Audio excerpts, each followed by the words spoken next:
good friend Cory Curtis resides. And Cory, I have to tell you, I'll keep giving you your flowers on this program because you've been saying it. I feel like he always makes that face. Yes, I know. He's like, hey, look. He's like, I told you so. I've called it. Vanderbilt now improves to 7-1 overall, 3-1 in the SEC. Their only losses to Alabama, and there's nothing to sneeze at because they had opportunities even in that game. They haven't been blown out at all. They continue to make huge plays and win games. The latest one against Missouri, it was a barn burner though. It ended off with about a foot and a half to spare there after the Hail Mary. Maybe a half. Yeah. Exactly. What'd you make of the win and where Vanderbilt sits now after a very impressive victory? Well, there's one of the things I like about this game is I told you guys last week, if they don't play well, they're not going to win. Mm-hmm. Well, they didn't play that well, and they still found a way to win against a top 15 team. Yep. So I think that is one. Gosh, Clark Lee is freaking jacked. I mean, that's the mark of a good team, right? Is you win when you don't play your best. Right. And they found a way, and they didn't lose the belief, and they didn't waver in what they did. And guys, and I know that the ratings don't hold up, but this is their third win over a top 15 team this year. Yep. I mean, so that's a good Missouri football team. They were on their third quarterback, and he was still good. Right. So it wasn't a great performance, but it was good enough. Mm-hmm. And you know what? I grew up in Chicago. There's nothing wrong with playing some defense and winning a game. Absolutely, especially in this day and age. And now Vanderbilt off to their after their best start since FDR administration, way back in the 1940s. Now for this team as they move forward. I think we were at Truman in 1947. Was it 40? Was it 40? Was it Truman? 47 was. Oh, sorry. Truman's the last time they were ranked in the top 10. Yes. I did that. Yes. So you're referring to something else. Yeah. I was talking about the start overall, best since 1941 with FDR. That would have been FDR. Yeah. Yes. Now I wasn't around for that, but Same. FDR was. Same. I was born just a hair after that. For this football team, it's now another big game this week against Texas, and they go on the road. This is a Texas team that is really, really confident as they move forward. What do you make of this week's matchup against a team that might be having a new quarterback there in QB1, but they're really solid and really confident after 3 straight wins? Look, I mean, they started the year ranked number 1, and those rankings are based on what people look at your roster. Right. Okay. So it's like Penn State. Penn State hasn't been losing because the roster is bad. Right. There's something else going on there. And like with Texas, there are other things that have been going on that have held them back, but they're starting to win games. They were down big at Mississippi State and found a way to come back and win that football game. What are they, 5-2, 6-2 now? Yes, 5-2. Yes, 5-2. So this game, this is a circle the calendar game for them. Absolutely. I mean, they can get back on the playoff radar by winning this football game. Yep. And they know it. And so, you are absolutely going to get their best. I don't think that affects, Vanderbilt and the way they feel about they go play, but I do think it affects Texas in the way that they attack this football game. They're not down in the doldrums like they'd been a little bit earlier this year, but you don't know if you're going to have Arch Manning or not. Right. I don't know with the way he's played, if that makes that much of a difference this year. I don't know a lot about their backup, but Arch has not had a great year. But, this is a big one for Vanderbilt. I know what the ESPN numbers say. I still think they can lose this game or the Tennessee game and get in at 10-2. Yes. Not guaranteed, but I like their chances. But I know they don't want to do that. Yeah. So it'll be interesting to see what they can do. You've seen they can play defense. So I think this could be another lower scoring game. I think 24 points might be enough to win this one for you on either side.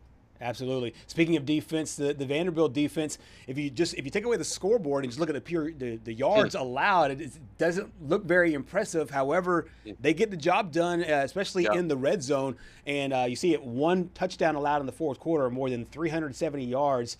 What did you make of this defense, and can that formula work in Austin? Well, look, you don't ever want to. You can be bend but don't break. If you give up field goals, you're generally going to win football games. Right. But you don't want to You don't want to test fate on that. And that's as long as your offense is still going. Now, this is the first game this year where I feel like the offense really stagnated some. Yes. You can point to Alabama. What did they score? 16 points in Alabama? Yeah. Mm-hmm. But they had 2 red zone turnovers. Right. So they very easily could have 30 points in that football game. Right. So this was easily their worst offensive performance. So if their offense gets back on track, their defense can do what it does, what it did in that game, and still be good enough. You want to put the pressure on Arch Manning if he plays, or whoever is in there at quarterback. But I have a hard time thinking Vanderbilt's offense is going to struggle this much 2 weeks in a row. Right. But they're going down to Austin, and SEC Nation is in Austin. Yes, that's right. That's right. It's a big one. I don't know if I'm hopefully maybe the Vandy man will make his way down there to Austin for the game. They're undefeated with him in attendance this year. Absolutely. The lights are getting brighter and brighter each week, but Vanderbilt continues to answer the call. We got a chance to hear from head coach Clark Lee after his team's big win. I don't want to necessarily comment on the history or the mindset. That kind of stuff to me becomes a wash. I think what it says is this is a tough team that has the courage to be resilient and to step into the type of performance we need to win, whatever that performance looks like. And the mission is winning. And we talked about this in our meeting before we came over to the stadium today, that, I think sometimes we get in these modes where, I'm so proud of these guys, and I have such respect for them.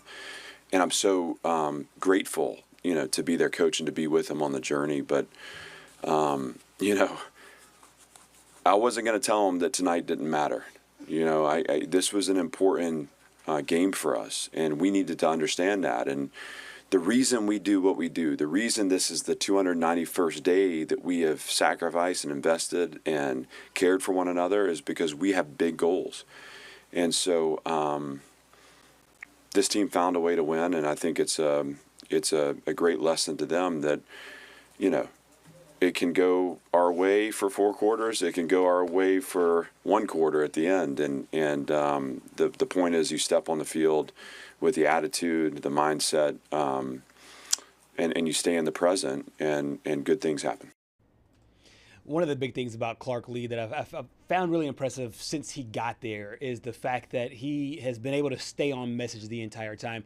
And while there's so much hype for his football team, and of course the quarterback, and there's a lot of celebrity, a lot of hype, a lot of noise, he just seems to keep this team grounded the entire time. What do you make of his leadership, his draft stock, so to speak, or his coaching stock, so to speak, as it continues to rise throughout the ranks of college football, and just his ability to have a pulse on this team, not just through these 8 games, but through the course of his time there? It's interesting, having covered the NFL now for over 20 years and college football for a long time as well.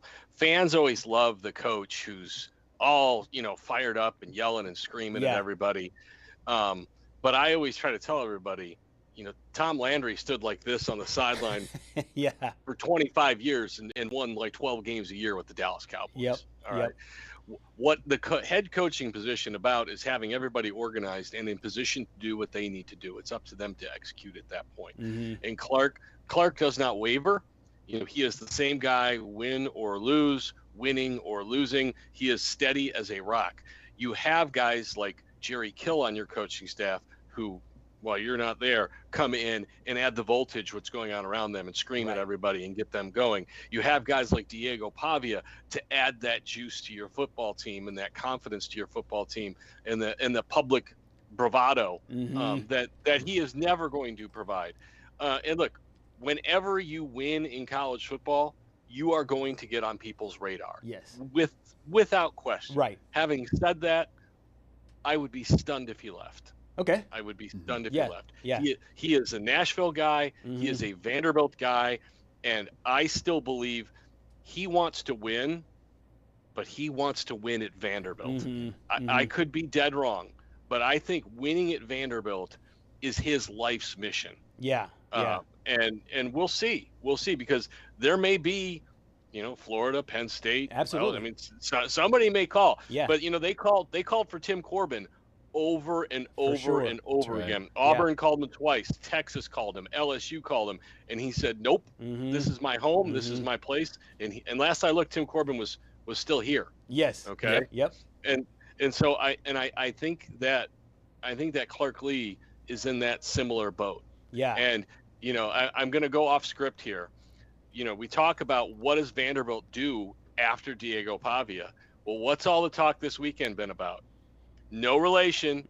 5-star quarterback Gerhard Curtis from Nashville Christian High School here. All the talk is he may decommit from Georgia and go to Vanderbilt. Wow. Nate Bargatze made the big push for him. Wow. But that would be a coup. Mm-hmm. And that would be, I mean, he I don't know if you guys have seen any of, I mean, he's 6'5", 230, 240 pounds. Yeah. He can run, he can throw. He's Diego a big 2.0. time.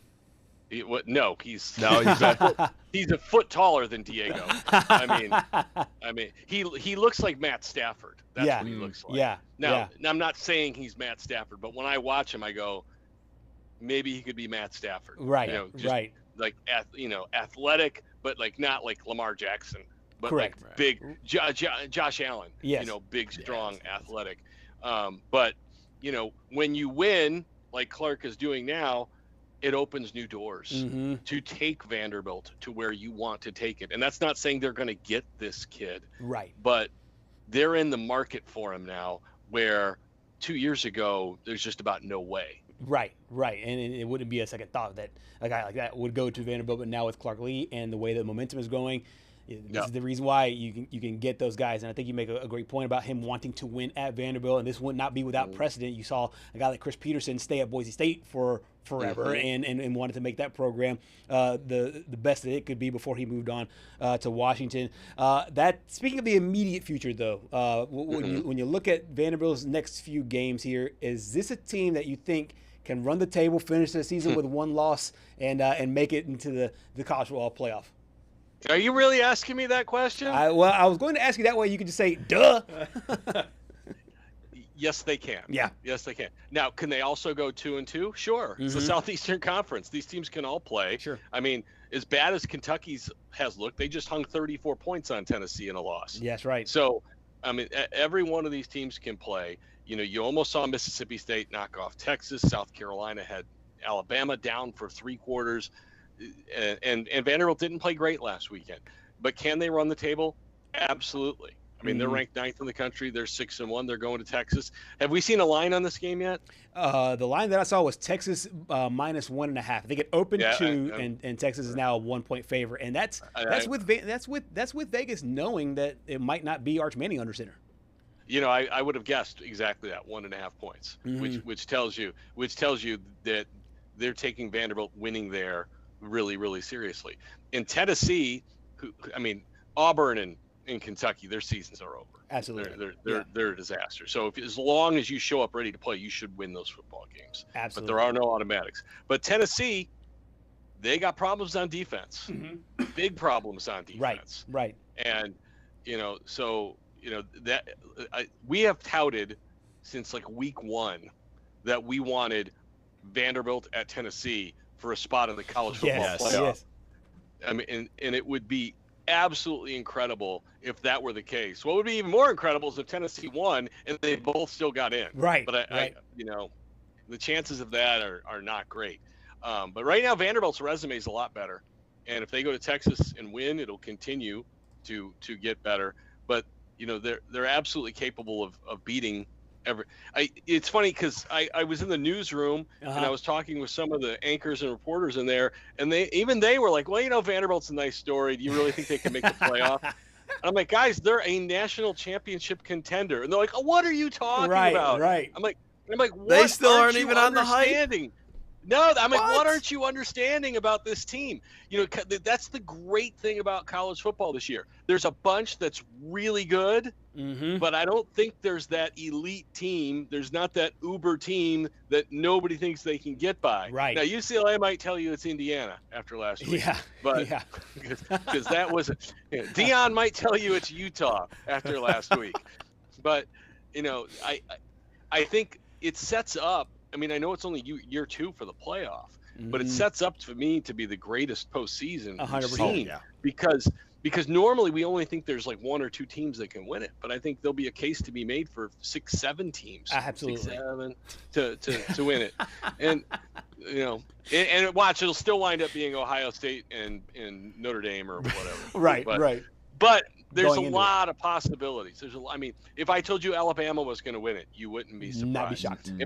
If I still told you Georgia was going to come in and win it, you would not be surprised. No. If I still told you it was Ohio State, if I told you, if I told you at this point Indiana was going to win it, you would probably be like, yeah, they're sense. really, really good. The way they're By the way, is Kurt Signetti going to go to Penn State? You think that's the call? Nah, I think too much money now. Yeah, when they locked him up to $92 million, I think he's there. You're talking about schools paying coaches $55 and $70 million to lead. Right. You think money's going to get in the way of you finding somebody else? I think that he. I mean, they already owe Franklin $50 million. Right. They'd have to pay another $50 million. They don't care. It's because there's no money to pay players. We heard that for years. Right. No money to pay players. But it would just be shocking to me because throughout Franklin's tenure, it felt like Penn State didn't take the necessary steps to get them over the hump. It always felt like, they'd be decent, but they just never shelled out the top of the line